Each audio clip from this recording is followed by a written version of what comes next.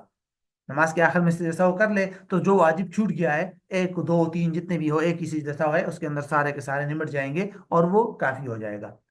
تیسری چیز ہے سنن.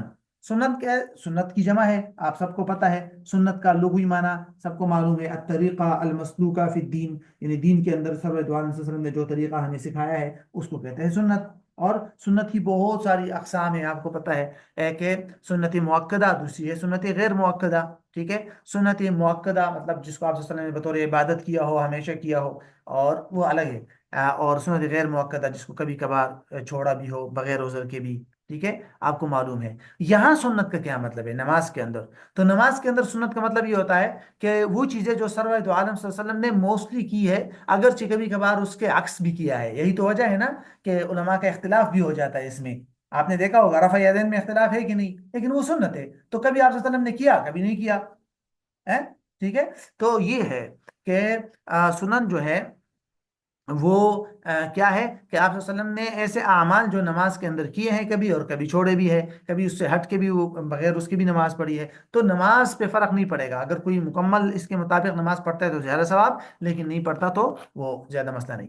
آداب. آداب یہ سنت سے بھی نچلا درجہ ہوتا ہے. ٹھیک ہے، جو ضروری نہیں کہ سرور دو عالم صلی اللہ علیہ وسلم نے ہی کیا ہو، بلکہ علماء نے مختلف نصوص قرآن و حدیث سے نماز سے متعلق آداب نکالے ہیں. خواہ اس ان کے حوالے سے واضح اور صریح حدیث نہ بھی ہو تو بھی علماء نے اس نماز کے لیے کچھ آداب دیگر دلائل کی روشنی میں ذکر کیے ہیں. اگر کوئی ان آداب کا خیال رکھتا ہے تو زیادہ اچھی بات ہے، لیکن یہ سنت سے بھی نچلے درجے کا ہے اور کم ہے. اب سب سے پہلے فرائض دیکھتے ہیں. فرائض جو ہے وہ تقریباً 7 ہے. یہاں کون کون سے ہیں ذرا یہ دیکھیے، یہاں سے یہاں تک. ٹھیک ہے، التحریمہ یعنی کہ تکبیر تحریمہ، والقیام اور نماز کے اندر قیام کھڑا ہونا، والرکوع سجود سجدہ، قعود اخیر قدر تشہد آخری قاعدہ. لیکن کتنی مقدار بیٹھنا فرض ہے؟ بقدر تشہد. جتنے ٹائم کے اندر انسان تشہد پڑھ سکتا ہے اتنے ٹائم تک آخر میں بیٹھنا، یہ قاعدہ اخیرہ اس کو کہتے ہیں. اور خروج بسنعہ.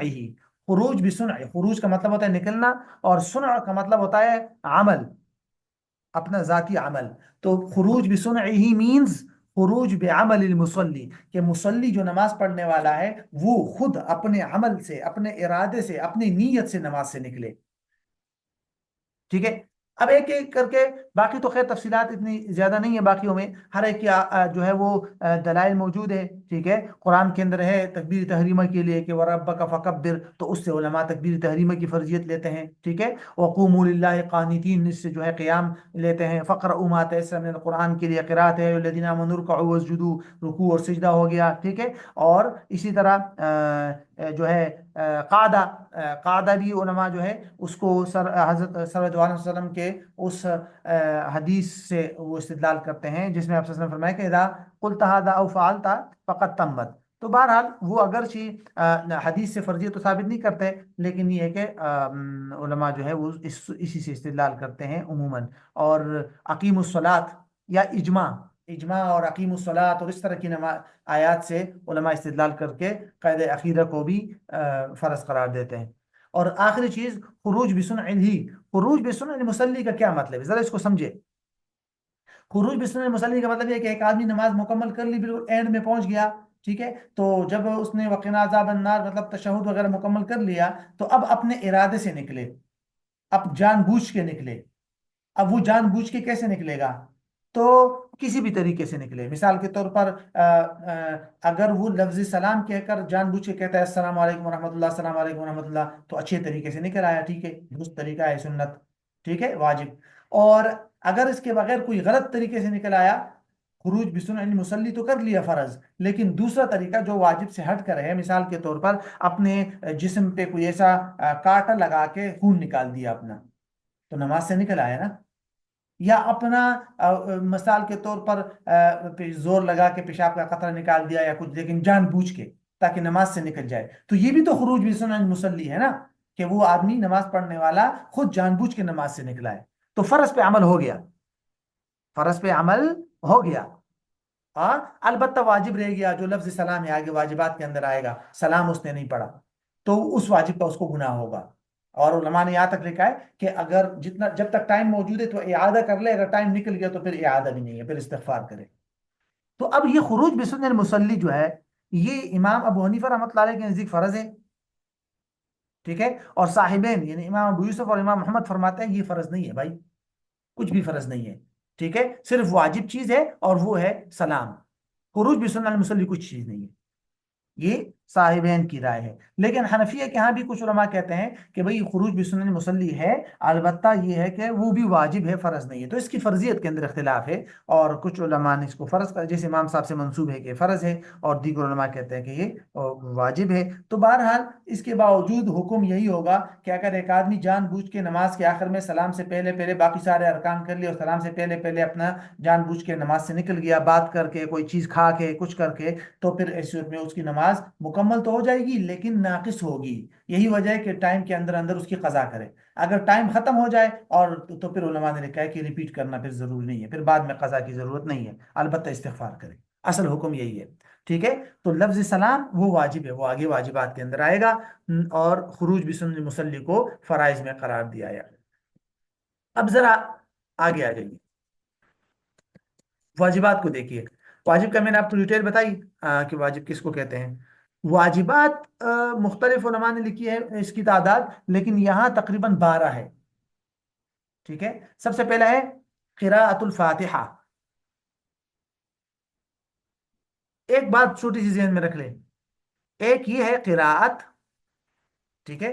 تو نماز کے اندر مطلق قراءت یعنی قرآن مجید پڑھنا یہ فرض ہے، فقرؤوا ما تیسر من القرآن کی وجہ سے مطلق قراءت خواہ سورہ فاتحہ ہے. اب وہ مطلق قراءت کتنی ہے؟ کوئی چھوٹی سورت، یا کم از کم 3 آیات چھوٹی، یا کم از کم ایک بڑی آیت، جیسے آیت کرسی ہے یا کوئی بھی بڑی آیت، یا کم از کم 3 چھوٹی آیات یا کوئی چھوٹی سورت. یہ فرض ہے نماز کے اندر، فرض مقدار یہ ہے. آگے سمجھ میں. اب یہ تو فرض مقدار ہے، لیکن واجبات میں سورہ فاتحہ، مکمل سورہ فاتحہ الگ واجب ہے، اور اس کے ساتھ سورت ملانا الگ واجب ہے. یہ 2 واجبات ہیں. پوائنٹ سمجھ آ رہا ہے؟ جسٹ قراءت کوئی بھی 3 آیات وغیرہ پڑھ لینا تو فرض ہے، لیکن سورہ فاتحہ پڑھنا اور پھر سورہ فاتحہ کے بعد ایک سورت یا کم از کم 3 آیات پڑھنا، یہ دونوں الگ الگ واجب ہے۔ اور ان دونوں واجبات کے ضمن میں اگر کسی نے ان دونوں واجبات پہ عمل کر لیا تو اس کے بیچ بیچ میں فرض بھی ادا ہو جائے گا کہ نہیں؟ قرات ہو گئی نا؟ اب اس کی کتنی صورتیں ہو سکتی ہے ذرا دیکھیے نا۔ ایک آدمی نے صرف سورہ فاتحہ پڑھا اور سورت نہیں پڑھی، جہاں سورت ضروری ہے نا، ٹھیک ہے، اور سورت نہیں پڑھی اور چلا گیا نیچے، تو فرض ادا ہو گیا، کیوں؟ کیونکہ مطلق قرات تو ہو گئی نا، جسٹ قرات تو ہو گئی، اور ایک واجب بھی ادا ہو گیا۔ ہاں یہ واجب رہ جائے گا سورج والا، سورت والا، تو آخر میں سے جیسا وہ کرے گا۔ سیم ایسے ہی ہے، اگر ایک آدمی نے سورہ فاتحہ نہیں پڑھی اور صرف سورت پڑھ لیا، قل واللہ احد پڑھ کے نیچے ہو گیا سورہ فاتحہ پڑھی بغیر، تو فرض تو ادا ہو گیا نا، فرض قرات ہو گئی، اور ایک واجب بھی ادا ہو گیا جو کون سا ہے؟ ضم السورہ والا، لیکن یہ واجب رہ جائے گا سورہ فاتحہ والا، تو دوبارہ اب بھی سے جیسا وہ کرے گا۔ دو صورتیں ہو گئی، دونوں صورتیں میں سے جیسا وہ ہے، ایک ایک واجب چھوٹنے کی وجہ سے۔ اگر ایک آدمی نے دونوں پڑھ لی، سورہ فاتحہ اور سورت، تو یہ دونوں واجبات بھی ادا ہو گئی، ان دونوں واجبات کے ضمن ضمن میں قرات بھی ہو گئی، تینوں کام ہو گئے، کچھ بھی لازم نہیں ہے اب، نہ سے جیسا ہو کچھ بھی۔ تین صورتیں ہو گئی۔ اگر کسی نے یہ دونوں نہیں پڑھی، نہ سورہ فاتحہ پڑھی نہ سورت پڑھی، تو پھر تو یہ دونوں واجبات بھی رہ گئے اور فرض بھی رہ گیا، تو فرض جب رہ گیا تو نماز ہی نہیں ہوئی۔ اب پوائنٹ سمجھ آیا؟ یہ حنفیہ کا اوپینین ہے۔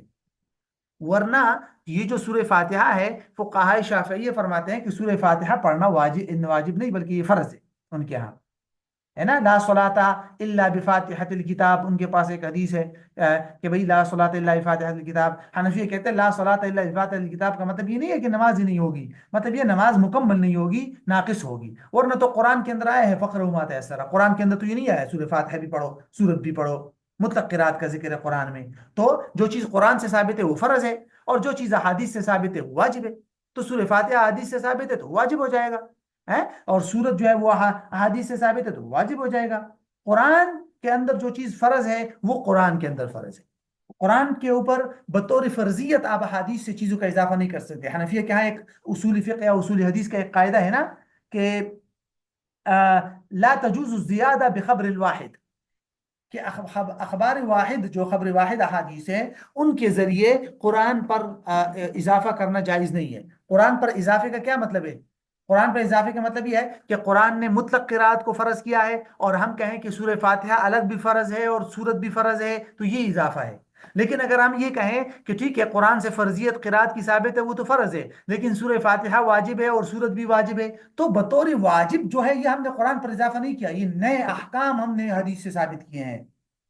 اگر ہم بطور فرضیت کہتے کہ بھئی یہ دونوں فرض ہے، تو تب اس صورت میں ہم قرآن پر اضافہ ہوتا۔ تو حنفیہ کا اصول ہے کہ لا تجوز الزیادہ بخبر الواحد، کہ قرآن پر اضافہ کرنا خبر واحد کے ذریعے جائز نہیں ہے، یہ قاعدہ ذہن میں رکھیے گا، ٹھیک ہے؟ اور ان کے ہاں جو ہے وہ احادیث سے استدلال کر کے وہ کرتے ہیں۔ تو بہرحال دو واجبات یہ ہو گئی۔ تیسرا واجب وتعیین القراءۃ فی الاولین، 3 یا 4 رکعت والی جو نماز ہوگی نا فرض، اس کی پہلی 2 رکعت کو متعین کرنا قرات کے لیے۔ اس سلسلے میں حنفیہ کی روایات مختلف ہے، لیکن جو راجح روایت ہے وہ یہ ہے کہ جو 3 رکعت والی نماز ہے، جیسے کہ مغرب، ٹھیک ہے، اور جو 4 رکعت والی فرض نماز ہے، جیسے باقی مطلب جو عصر ہے، ظہر ہے، ٹھیک ہے، یہ دونوں، باقی تو ویسے بھی 2 2 رکعت ہے نا، تو یہ جو 2 رکعت عصر مغرب اور ظہر عصر مغرب، ظہر عصر اور عشاء، تو ان کے اندر قراءت کے لیے پہلی 2 رکعتوں کو متعین کرنا یہ واجب ہے۔ کیا مطلب ہے اس کا واجب ہے؟ مطلب یہ ہے کہ پہلی 2 رکعتوں میں اگر قرات کر لی اس نے تو فرض بھی ادا ہو جائے گا اور واجب بھی ادا ہو جائے گا، لہذا ٹھیک ہو گیا۔ لیکن اگر ایک آدمی ظہر کی پہلی 2 رکعت کے اندر قرات نہیں کر سکا، پہلی 2 رکعت کے اندر قرات نہیں کر سکا، آخری 2 رکعت کے اندر اس نے قرات کر لی، تو واجب کا محل اس نے چینج کر دیا، پلیس، تو قرات تو ہو گئی، فرض تو ادا ہو گیا، کیوں؟ فرض ہو گیا نا ادا، قرات ہو گئی نا، لیکن جس پلیس میں قرات واجب تھی اس پلیس کے بجائے اس کو دوسری 2 رکعت کے اندر کر لیا، لہذا اس صورت میں سے جیسا اسے کام چل جائے گا، اسی سے جیسا لازم ہو جائے گا اس کے اوپر۔ تو یہ ہے اس کا مطلب کہ تعین القراءہ فی الاولین، یہ واجب ہے کہ پہلی 2 رکعت کے اندر کو قرات کے لیے متعین کرنا، 1 2 3۔ ورعایت الترتیب فی فعل مکرر، جو فعل ریپیٹ ہو رہا ہو، ٹھیک ہے، اس فعل کے اندر ترتیب کی رعایت رکھنا. مثال کے طور پر سجدہ ہے نا، سجدہ ریپیٹ نہیں ہوتا ایک ہی رکعت میں، ہوتا ہے نا، پہلے ایک سجدہ ہوتا ہے پھر دوسرا. تو ان کے درمیان ترتیب رکھنا یہ واجب ہے، ان کے درمیان ترتیب رکھنا یہ واجب ہے. ذرا سمجھیے، ایک رکعت کے اندر جو افعال یا اعمال ہوتے ہیں وہ دو قسم کے ہیں. یہ ذہن میں رکھیے، بڑا اہم ضابطہ ہے. ٹھیک ہے، ایک وہ جو ریپیٹ نہیں ہوتے، جیسے قیام ہے وہ ریپیٹ نہیں ہوتا ہے، رکوع ہے وہ ریپیٹ نہیں ہوتا، اور تو یا الگ الگ ہے، جیسے سجدہ اور رکوع الگ الگ ہے. ٹھیک ہے، تو جو ریپیٹ نہیں ہوتے تو ان کے درمیان ترتیب رکھنا فرض ہے، واجب نہیں ہے. وہ فرض ہے. مثلا پہلے قیام کرو گے، پھر رکوع کرو گے، پھر سجدے میں جاؤ گے. ایسے نہیں کر سکتے کہ سٹارٹنگ آپ سجدے سے کرو پھر رکوع کرو پھر یا پہلے رکوع کر لو پھر قیام کرو. نو، وہ پھر نماز ہی نہیں ہوگی. تو ان کے درمیان ترتیب فرض ہے. لیکن جو اعمال ریپیٹ ہوتے ہیں، جیسے دو سجدے ہیں ایک رکعت میں، ان دو سجدوں، ان اعمال کا آپس میں ترتیب کا لحاظ رکھنا یہ واجب ہے، فرض نہیں ہے. یہ واجب فرض نہیں مطلب دو سجدے ہیں نا، تو پہلے پہلا سجدہ کرے گا اور پھر دوسرا سجدہ کرے گا. پہلے پہلا سجدہ کرے گا پھر دوسرا سجدہ کرے گا. فار ایگزامپل، اب اس کا کیا نتیجہ نکلے گا؟ نتیجہ یہ نکلے گا کہ اگر ایک آدمی نے ایک رکعت میں ایک سجدہ کیا اور دوسرا سجدہ بھول گیا، دوسرا سجدہ بھول گیا، اور نماز کے آخر آخر میں اس کو یاد آیا کہ او ہو میں نے تو پہلی رکعت کے اندر ایک سجدہ کیا ہے، تو علماء تو کیا حکم ہوگا؟ حکم یہ ہوگا کہ وہ جو پہلی رکعت کے اندر ایک سجدہ رہ گیا ہے ابھی ابھی ادا کر لو، آخر آخر میں نماز سے نکلنے سے پہلے. تو آخر میں وہ سجدہ کر لو اور سجدہ سہو بھی کر لو تو نماز ہو جائے گی. اب دیکھا ترتیب تو گڑبڑ ہو گئی. کیوں؟ دو سجدوں کے درمیان جو ترتیب تھی، ایک سجدہ ہم نے پہلی رکعت میں کیا اور اس کا جو ساتھی تھا وہ ہم نے نماز کے آخر میں کیا، تو ترتیب تو گڑبڑ کر دی. تو لیکن ان دونوں سجدوں کا آپس میں ترتیب واجب تھی، وہ ترتیب واجب ہم نے کہاں سے مکمل کر لی؟ سجدہ سہو سے. پوائنٹ سمجھ آیا کہ جو مکرر فعل ہوتا ہے، جو ریپیٹ ہوتا ہے، اس فعل کے اندر ترتیب واجب ہے. لہٰذا اگر وہ ترتیب گڑبڑ ہوگی جیسے دو سجدوں کے درمیان، تو اس کی وجہ سے سجدہ سہو واجب ہوگا. یہ دیکھیں نا، كالسجدة فلو نسى السجدة الثانية وقام إلى الركعة الثانية لا تفسد صلاته ويقضيها ولو بعد السلام وسجد للسهو. أما تقديم القيام على الركوع والركوع على السجود ففرض. یہ دیکھیں، یہ چیزیں تو فرض ہے. آگے پوائنٹ سمجھ میں؟ اب آگے آ جائیے. وتعدیل الارکان، تمام ارکان کو تعدیل کے ساتھ، آرام کے ساتھ کرنا. تعدیل کا مطلب ہے تسکین، سکون کے ساتھ، کہ آپ سجدے سے اٹھ گئے تو ایسے سکون سے بیٹھ جائے کہ آپ کے تمام اعضاء رک جائے، پھر اس کے بعد سجدہ کرے. ٹھیک ہے، یہ بھی واجب ہے، اگرچہ بعض علماء نے اس کو فرض قرار دیا ہے. ٹھیک ہے، لیکن یہ ہے کہ حنفیہ کے یہاں امام شافعی، امام ابو یوسف بھی اس کو فرض سمجھتے ہیں، لیکن حنفیہ کے یہاں یہ واجب ہے. اور یہ وہ حضرات اسی حدیث سے استدلال کرتے ہوئے کہ آرابی کی حدیث ہے جس میں آپ صلی اللہ علیہ وسلم نے اس کو کہا تھا کہ قم فصلی فإنک لم تصلی. لیکن حنفیہ کہتا ہے کہ حدیث سے واجب ثابت ہوتا ہے، وہ خبر واحد سے. والقعود الاول، پہلا قاعدہ یہ بھی واجب ہے حنفیہ کے ہاں. وہ تشہد، تشہد پڑھنا. تشہد جو ہے نا، یہ بات ذہن میں رکھے گا. دیکھیں، چار رکعت آپ کو پتا ہے نا نماز کے اندر زیادہ سے زیادہ کتنے قاعدے ہوتے ہیں؟ دو. ٹھیک ہے، تو یہ ذہن میں رکھیے گا، پہلا قاعدہ واجب ہے اور دوسرا قاعدہ فرض ہے. یہ پڑھا تھا نا قعود الاخیر، ہے نا؟ پہلا قاعدہ واجب، دوسرا قاعدہ فرض. اور تشہد پڑھنا، وہ جو ہم تشہد پڑھتے ہیں تحیات للہ، وہ دونوں کے اندر وہ واجب ہے، وہ فرض نہیں ہے. ٹھیک ہے، پہلے کے اندر بھی تشہد پڑھنا واجب، دوسرے کے اندر بھی تشہد پڑھنا واجب. یہ ذہن میں رکھیے گا. وہ تشہد. وہ لفظ السلام، لفظ سلام پڑھنا بھی واجب. بتایا تھا آپ کو نا، السلام، لفظ سلام کے ساتھ نماز مکمل کرنا. قنوت الوتر، اور وطر کے اندر دعائے قنوت پڑھنا. حنفیہ کے ہاں پورے سال کے اندر جو ہے دعائے قنوت پڑھنا واجب ہے. البتہ فقہائے شافعیہ جو ہے ان کے ہاں صرف رمضان کے آخری 15 دنوں کے اندر ان کے ہاں جو ہے وہ دعائے قنوت واجب ہے، باقی میں نہیں ہے. لیکن حنفیہ کے ہاں تمام مکمل سال میں ہے. اور حنفیہ اس استدلال کر دیتے ہیں سرور دو عالم صلی اللہ علیہ وسلم کے عمل سے، کہ آپ صلی اللہ علیہ وسلم نے اس پر مواظبت اختیار کی ہے، ہمیشہ کبھی نہیں چھوڑا، اور اس وجہ سے یہ بھی واجب ہے اور اس کو چھوڑنا جائز نہیں ہے. اور تکبیرات العیدین، عیدین کی جو تکبیرات ہے زائد، آپ کو معلوم ہے. ٹھیک ہے، جو زوائد تکبیرات ہوتی ہے پہلی میں اور آخری میں. ٹھیک ہے، تو وہ جو تکبیر کل ملا کر 6 جو تکبیرات ہے، تو وہ ساری کی ساری تکبیرات جو زائدہ ہے وہ بھی واجب ہے. والجہر